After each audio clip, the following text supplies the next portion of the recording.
Hello everyone, and welcome to this week's video. One of the joys of being part of a worldwide church is its rich diversity. Whilst we'll find immediate connections, worship with our friends in Tanzania is very different to worship in Nuremberg. Within our own church, there is a huge diversity of worship style and theological emphasis. The genius of the gospel has been its ability, by God's grace, to find a home in many different cultures without forcing those cultures into a monochrome sameness.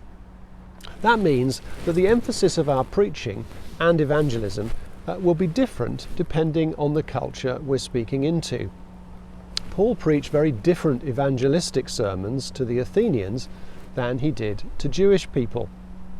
Being part of a church with lots of different traditions and cultures at its best helps us not to get so captured by our own culture that we lose something of the essence of the gospel as a result.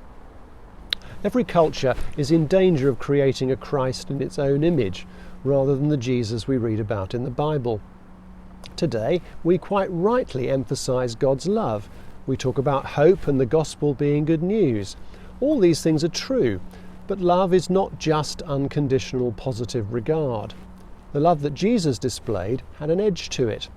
The famous verse, John 3:16, says, God so loved the world, not as an outpouring of affection, but in this way God loved the world, by sacrificing himself for us on a cross. Jesus modelled unconditional acceptance. He didn't model unconditional approval. When he was set up to make a judgment on a woman caught in adultery, he emphasized strongly his lack of condemnation, but he didn't imply that her behavior didn't matter. He encouraged her to live differently. The gospel is good news because it first diagnoses some very bad news about the human condition and then provides a remedy for it. We are fearfully and wonderfully made, as Psalm 139 tells us, in the image of God, as Genesis 1 declares, and at the end of the creation story, God looks at everything he made, including us, and says it was very good. This is his first word to humanity. However, the scriptures also make clear that left to our own devices, we are alienated from God, as Augustine said, collapsed in on ourselves. Whilst it's God's desire that this condition isn't permanent, it does raise the possibility that our own choices can make it so. Rather like a bowling ball, there's an integral part of us causing us to deviate from the straight and narrow. Francis Spufford, in his wonderful book Unapologetic, describes it as the high potential to muck things up. Actually, he uses a word that rhymes with muck that I can't use unless I want these videos to be notorious rather than popular. Nowadays, our culture, if it thinks of God at all, tends to view him as a sort of indulgent cosmic grandfather. Loving us is his job. Making any demands on us in return most certainly isn't. Our forebears received the gospel as marvellous good news because they had a much keener sense that all was not well with the human condition. And Jesus offered forgiveness for our personal guilt and a means of spiritual and moral reformation. The danger of these truths is that if not held in tension, they can foster arrogance and self-righteousness rather than humility and gratitude. We could slip into an easy spiritual superiority that forgets we are sinners like everyone else, with no grounds for thinking ourselves privileged other than through what we have received as a gift.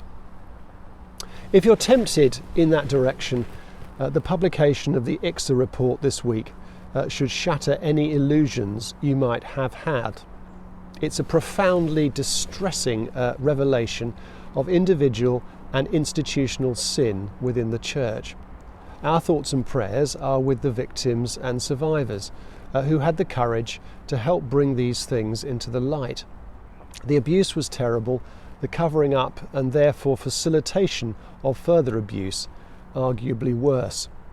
The way in which victims and survivors have had to wait so long for apologies that go beyond words into proper care and redress is a failing that is a stain on our church from which it will take many years to recover.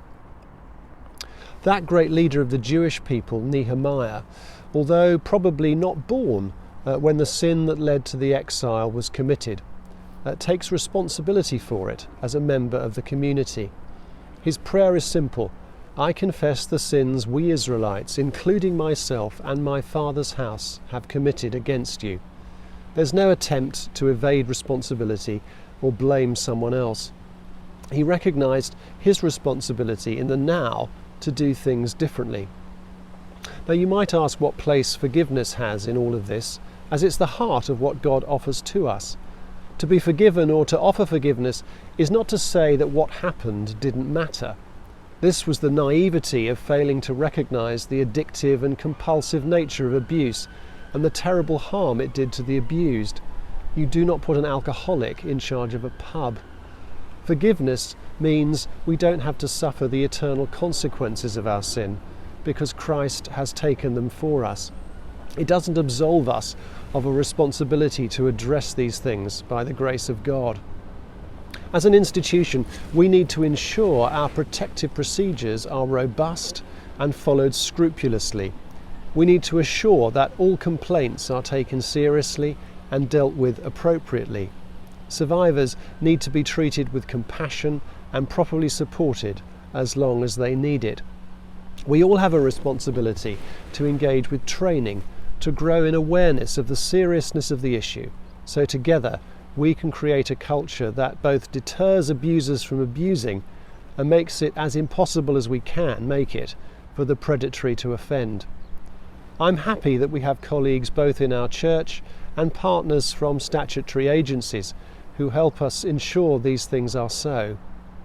Above all, we need to pray for the healing of those who have been abused, for God's mercy on our church, for our corporate and individual failings, past and present. If the outcome of this soul searching is both a safer and humbler church and better care for those affected, then there is some hope for the future.